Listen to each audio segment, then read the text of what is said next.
अध्याय में दीपांकर श्रीज्ञान को रावण से और उनके शिष्य पंडित सर्वा को विभीषण से तुलना किया है।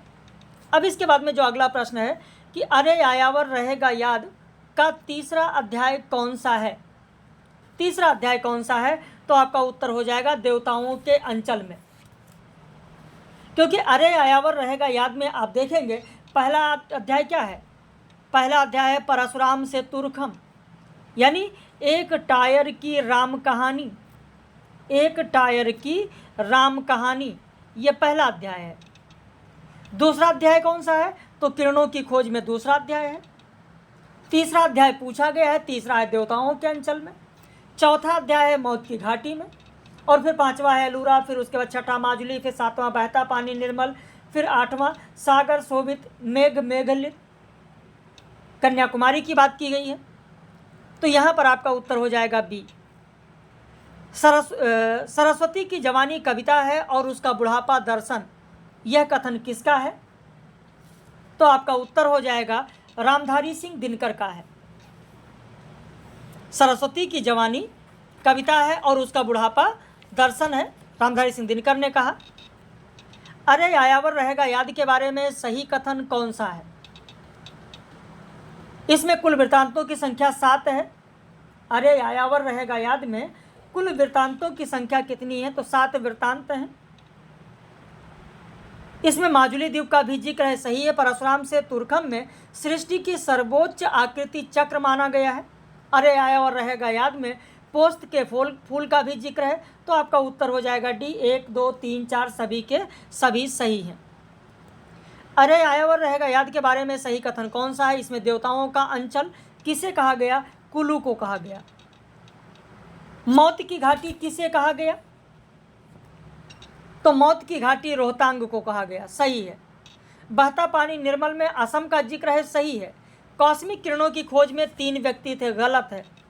3 नहीं थे, 4 व्यक्ति थे। तो पहला, दूसरा, तीसरा आपका सही है, चौथा गलत है, यानी 16 का उत्तर हो जाएगा आपका ए।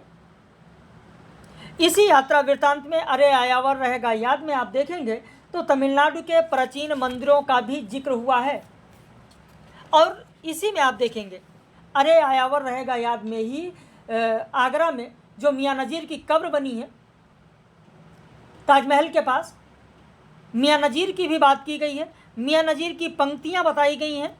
मियाँ नज़ीर की किस पंक्ति की बात हुई है? तो ऐसा था बांसुरी के बजैया का बालपन, वो मधुपुरी नगर के बसैया का बालपन, इसी का जिक्र तो आया है। इसी में तो यह पंक्ति है। अरे आयावर रहेगा याद में कि चल चल देता है लाद लाद कर बार बार बंजारा, और सब ठाठ धरा रह जाता बस धन बस दूर क्षितिज का तारा। तो बहुत सारी चीज़ें इसमें बात की गई हैं। आगे देखते हैं। श्यामा की मृत्यु के बाद बच्चन की पहली मुलाकात तेजी से कब हुई थी? आपका उत्तर हो जाएगा बी। 1941 में हुई थी। श्यामा की मृत्यु कब हुई थी? श्यामा की मृत्यु कब हुई थी? श्यामा की मृत्यु हुई थी 1936 में, यानी इनकी मृत्यु के कितने वर्ष बाद, श्यामा की मृत्यु के कितने वर्ष बाद तेजी से मुलाकात हुई? तो 5 वर्ष बाद। 5 वर्ष बाद। श्यामा बच्चन से उम्र में कितनी छोटी थी? आपका उत्तर हो जाएगा 5 वर्ष छोटी थी। यानी विवाह के समय बच्चन जी की आयु कितनी थी? तो विवाह के समय बच्चन जी की आयु थी 19 वर्ष। श्यामा की आयु कितनी थी विवाह के समय? 14 वर्ष। किस वर्ष इनका विवाह हुआ है? तो 1926 में। विवाह कब हुआ? विवाह हुआ 1926 में। विवाह के कितने वर्ष बाद श्यामा का देहांत हुआ? 10 वर्ष बाद, यानी 1936 में। विवाह के कितने वर्ष बाद गौना हुआ? तो 3 वर्ष बाद। बहुत सारे तथ्य हैं इसमें। क्या भूलूं क्या याद करूं के पात्र कौन कौन हैं? करकल, श्यामा, चंपा, सरस्वती। तो इसमें आप देखें, इसमें करकल भी हैं, इसमें श्यामा भी है, इसमें चंपा भी है, इसमें सरस्वती भी हैं। तो ये सब के सब पात्र आप देखेंगे तो क्या भूलूं क्या याद करूं में आपको मिलेंगे। यानी उत्तर यहाँ पर हो जाएगा आपका डी, 1 2 3 4 सभी होंगे। हरिवंश राय बच्चन का आत्मसमर्पण भी गीत किसमें संकलित है? आपका उत्तर हो जाएगा आत्मसमर्पण गीत निशा निमंत्रण में संकलित है।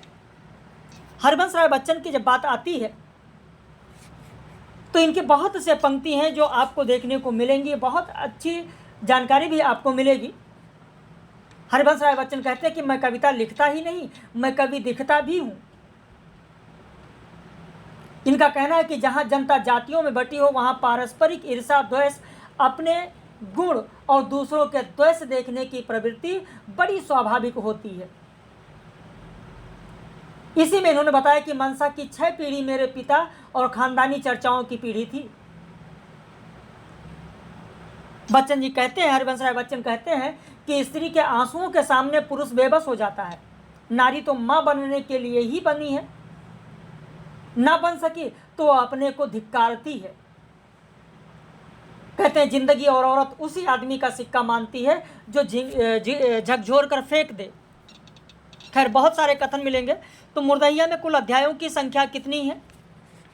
5 6 7 8। आपका उत्तर हो जाएगा सी, मुर्दहिया में कुल अध्यायों की संख्या 7 है। पहला अध्याय है भूतही पारिवारिक पृष्ठभूमि, दूसरा है मुर्दहिया तथा स्कूली जीवन, तीसरा है अकाल में अंधविश्वास, चौथा है मुर्दहिया के गिद्ध तथा लोक जीवन, पांचवा है भूतनिया नागिन, छठा है चले बुद्ध की राह और सातवां है आजमगढ़ में फाका कसी। तो इस तरीके से 7 अध्याय हैं। निम्न में से सत्य कथन कौन सा है? मुर्दहिया के भूतनिया नागिन अध्याय में भारत चीन युद्ध का भी वर्णन है, बिल्कुल सही है। मुर्दहिया का अंतिम अध्याय है आजमगढ़ में फाका कसी, बिल्कुल सही है। तुलसीराम के जीवन पर सबसे अधिक प्रभाव बुद्ध का था, सही है। तुलसीराम के पिता का नाम तेरसी था, यह भी सही है, यानी आपका उत्तर 22 का डी होगा। 1 2 3 4। वो कहते हैं कि मुर्दहिया हमारे गांव धर्मपुर की बहुउद्देशीय कर्मस्थली है।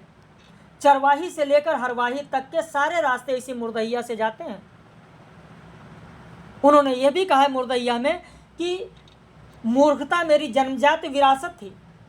कहते हैं गांव वालों का यह भी कहना था कि जो हमारी दादी थी, हमारी दादी ने कौवा का मांस खाया है, इसीलिए उनकी लंबी उम्र है, वो अभी तक मरी नहीं है। मुर्दहिया में गादी लगाना किसे कहा गया है?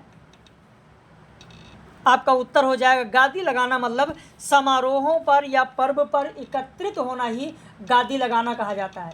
ये उस समय की बात है जब कहते हैं कि हमारे घर शिवनारायण पंथ की परंपरा में साल में 3 अवसरों पर, होली, दिवाली और कृष्ण जन्माष्टमी, 3 अवसरों पर समारोह होता था और इन्हीं समारोहों को गादी लगाना कहा जाता था।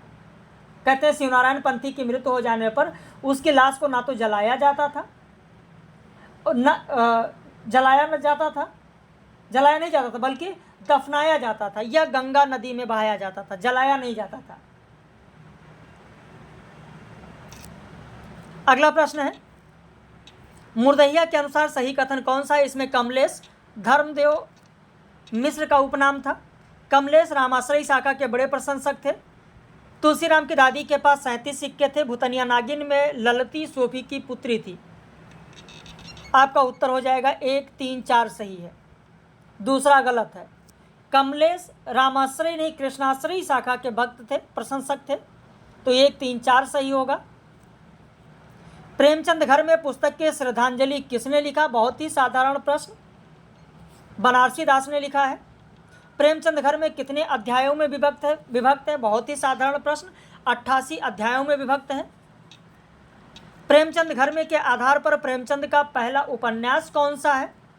तो पहला उपन्यास कृष्णा बताया गया। प्रेमचंद घर में जो शिवरानी देवी ने लिखा उसमें उनके अनुसार पहला उपन्यास कृष्णा को बताया गया है कि पहला उपन्यास उनका कृष्णा था। शिवरानी देवी के पिता का क्या नाम था? आपका उत्तर हो जाएगा बी, मुंशी देवी प्रसाद नाम था। विष्णु प्रभाकर के उपन्यास कौन से हैं?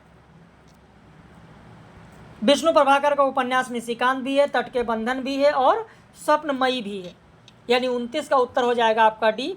1 2 3 तीनों सही है।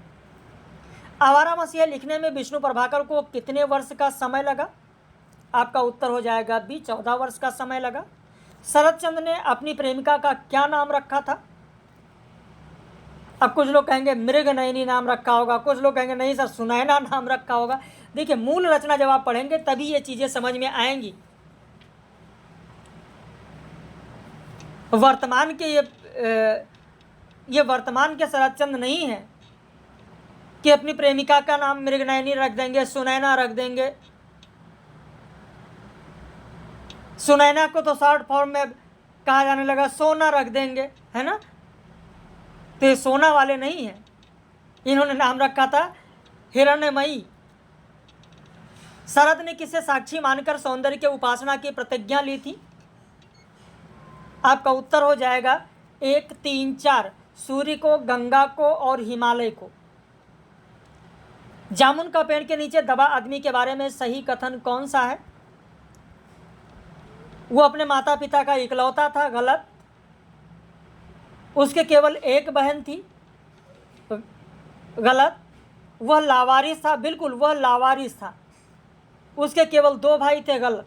सही कथन होगा वह लावारिस था। वाणिज्य विभाग ने सर्वप्रथम किस विभाग को फाइल भेजी थी?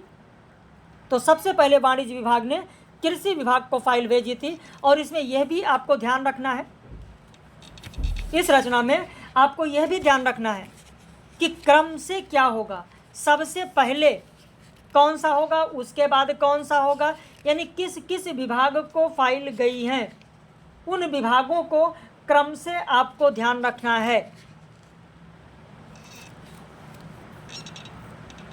जामुन का पेड़ किसका प्रतीक है? आपका उत्तर हो जाएगा देश की समस्याओं का प्रतीक है। जामुन का पेड़ में वर्णित विभागों का प्रारंभ से अंत तक का सही क्रम क्या होगा? जो मैंने अभी कहा था वो आप देखें, यहाँ पर प्रश्न है। उत्तर हो जाएगा ए, 1, 2, 3, 4। पहले कृषि विभाग से फाइल व्यापार विभाग में जाती है, व्यापार विभाग से मेडिकल विभाग में जाती है, मेडिकल विभाग से फॉरेस्ट विभाग में जाती है। तो ये क्रम है। माटी की मूर्ति में बैजू मामा पटना जेल में कितने वर्ष तक रहे? 30 वर्ष तक। आपको बैजू मामा की याद आ गई होगी, पूरा मैंने पढ़ाया है, बहुत इंटरेस्टिंग कहानी है इनकी, बैलों की चोरी वाली, 30 रुपए के लिए। माटी की मूर्ति के बारे में सत्य कथन कौन सा है? सुभान खां एक राजमिस्त्री थे, सही है। परमेश्वर अत्याचार रोग से ग्रसित था, सही है। बाल गोविंद भगत जाति के चमार थे और सूरदास के भक्त थे, गलत। बाल गोविंद भगत जाति के चमार नहीं थे, जाति के तेली थे। सूरदास के भक्त नहीं थे, कबीर के भक्त थे। तो इस तरीके से आपका पहला और दूसरा सही है, तीसरा गलत है। माटी की मूर्ति के बारे में सही कथन कौन सा है? मंगर हलवाहा, इसकी पत्नी का नाम भकोलिया था, सही है। दुनिया में 3.5 बार, कथन देव अध्याय का है, सही है। रजिया के कुल 3 बेटे थे, बिल्कुल सही है। उत्तर हो जाएगा डी, 1, 2, 3। तीनों बेटे के बारे में मैंने आप लोगों को बताया ही है। बड़ा बेटा क्या कर रहा है, मझला बेटा क्या कर रहा है, छोटा बेटा क्या कर रहा है, तीनों के बारे में मैंने पूरा आपको समझाया है। माटी की मूर्ति के बारे में सही कथन कौन सा है? रजिया के पति का नाम हुसैन था। रजिया मुसलमान चूड़ीहारिन थी। रजिया की मुलाकात लेखक से कई वर्षों बाद होती है। उत्तर हो जाएगा आपका बी, 2 और 3 सही है। उसके पति का नाम हुसैन नहीं था, रजिया के पति का नाम था हसन, इसलिए 2 और 3 सही, पहला गलत है। भोलाराम के बारे में किसने कहा था कि गरीबी की बीमारी थी? तो भोलाराम की पत्नी ने कहा था कि गरीबी की बीमारी थी। भोलाराम कहाँ का निवासी था? तो भोलाराम जबलपुर के धमापुरी मोहल्ले का निवासी था। ठकुरी बाबा रेखा चित्र किसमें संकलित है? तो स्मृति की रेखाओं में संकलित है। ठकुरी बाबा के बारे में मैंने पूरा पढ़ाया है, स्मृति की रेखाओं में संकलित है। स्मृति की रेखाओं के बारे में बताया, 1947 में प्रकाशित हुई। इसमें क्या क्या है, ठकुरी बाबा का गांव कहाँ पर है, ये भी मैंने बताया कि सैदपुर से 33 मील की दूरी पर है। ठकुरी बाबा किस वंश के थे? भाट वंश के थे, आपको समझाया है। ठकुरी बाबा की पुत्री 1.5 साल की थी, तभी ठकुरी बाबा की पत्नी का देहांत हो गया। तो ये सारी चीज़ें मैंने बताया। उनके मंडली में कौन कौन था, एक एक करके मैंने आप लोगों को समझाया है। ठकुरी बाबा किस वंश के थे? तो भाट वंश के थे, अभी जो मैं बात कर रहा था आपसे। ठकुरी बाबा की पुत्री का क्या नाम था? तो पुत्री का नाम इनके बेला था। ठकुरी बाबा के काव्य संगीत मंडली में कौन कौन था? काव्य संगीत मंडली में इनका अंधा दामाद था, बूढ़ी मौसी थी, पुत्री नहीं थी, पुत्री बेला घर का काम करती थी। आपहुदरी में क्या वर्णित है? तो आपहुदरी में यौन संबंधों की खुली दास्तान वर्णित है, बाल यौन शोषण वर्णित है, रिश्तों की सत्यता वर्णित है। आपहुदरी की लेखिका की भाभी उम्र में कितनी बड़ी हैं? 7 वर्ष बड़ी हैं। रमणिका गुप्ता का प्रथम प्यार किससे हुआ? बलराम, हामिद, वेद प्रकाश, बलजीत। आपका उत्तर हो जाएगा ए, बलराम। मनुष्य पैदा होते ही घृणा नहीं करता, प्रेम जरूर करता है, समाज ही उसे घृणा करना सिखाती है। कथन किसका है? तो आपहुदरी का है। तो इस तरीके से आज की टेस्ट सीरीज में ये 50 प्रश्न, आप जरूर अपनी प्रतिक्रिया व्यक्त कीजिएगा कि आपके कितने प्रश्न सही हुए।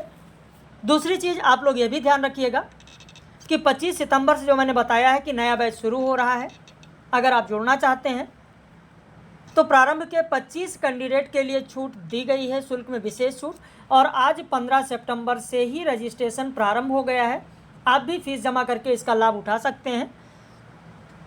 इकाई एक एकदम प्रारंभ से, इकाई 1 से नया बैच शुरू होने जा रहा है, हिंदी भाषा का विकास। क्योंकि बहुत सारे हमारे पास कमेंट्स हैं, बहुत सारे लोगों के उत्तर मैसेज पड़े हुए हैं अभी तक, कई लोगों के फ़ोन भी आए, उनका नाम भी लिखा हुआ है, उनको कॉल करके बताया गया है, उनका मानना है कि सर हम इकाई 1 से पढ़ेंगे। ठीक है, अगर आप इकाई 1 से पढ़ना चाहते हैं तो आपके लिए यह अवसर आ चुका है कि 25 सितंबर से नया बैच इकाई 1 से हिंदी भाषा का विकास से प्रारंभ हो रहा है। आप हमारे नंबर पर संपर्क कर सकते हैं। बाकी एक लंबी कविता का अंत का वीडियो द गुरु एकेडमी पर है, उस पर जाइए, आप देखिए, वहाँ पर आपको पूरा विस्तृत मिल जाएगा। तो हम लोग फिर मिलेंगे, फिर किसी दिन ऐसे ही महत्वपूर्ण टेस्ट सीरीज के साथ। बाकी आप जो वीडियो पब्लिश है उसे देखते रहें, चैनल को सब्सक्राइब कर लें, द गुरु एकेडमी को भी आप सब्सक्राइब कर लें।